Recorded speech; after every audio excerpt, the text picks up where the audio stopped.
อนเนาะเสี่ยวฮ้อนแท้เลยเสี่ยวไม่นี่นะซื้อน้ำมันกินไหมซื้อน้ำย่างซื้อน้ำมันเดินก็ได้นะที่เย็นๆสุดๆนะอยู่ใช่เงินนะเอาถามหาเงินบางนี่เนาะเอาเงิน500นี่ได้สิเอาไปซื้อย่างซื้ออย่างก็ได้ที่น้ำเย็นๆเนี่ยปะบักอันนี้สิเอาน้ำเย็นชำไดวะเงิน500กีบหนึ่ง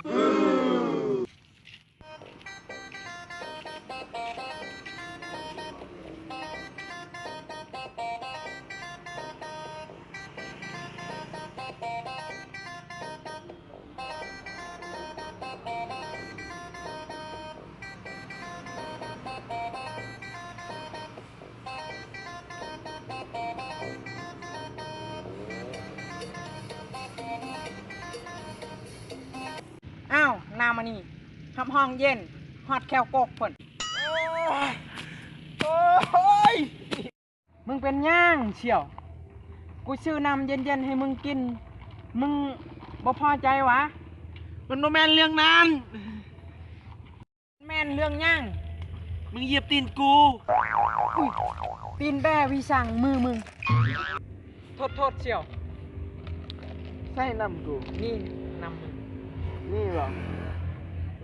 อันนี้นำนะซื้อน้ำก้อนให้กูนี่นี่แหละเย็นสุดเลยนำอันนี้แหละบักตะลอนซื้อน้ำก้อนกูกินแล้วผู้ได้บอกให้กูซื้อน้ำเย็นๆก็น้ำก้อนนี่แหละเย็นแล้วมึงสิไปไส้เชี่ยวหิวข้าวกูสิไปกินข้าวเฮ้ยถ้ากูเนี่ยเชี่ยวกูสิไปน้ำ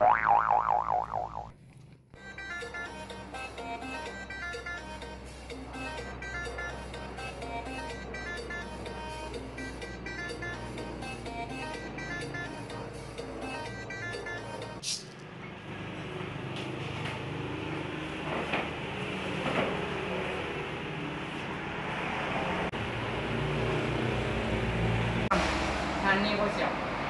งานนี้แหละน่าจะแซ่บมึงอยากกินอย่างสั่งเลยสั่งได้ก็เสียวเนี่ยสั่งเลยเราอยากกินอย่างสั่งมาโลดไอ้เอาเพิ่มถ้วยเอาเพิ่มยังมีเพิ่มยังไงมีเพิ่มเพื่อสิ้นหมูสิ้นหัวเอาอยากเพิ่มเพื่อใส่ชิ้นไดโนเสาร์มีบ่ไอ้ผมมีแต่เพิ่มหัวเพิ่มหมูจะเอาเพิ่มยังบ่มีเพิ่มชิ้นควายบ่ไอ้บ่มีแต่ชิ้นหัวเอาบ่งัวก็เอาบาลดมึงยังว่าควรลาย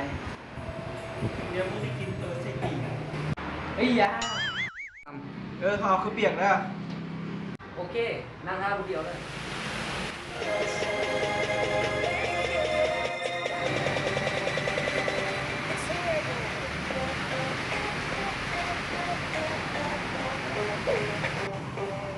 ป้า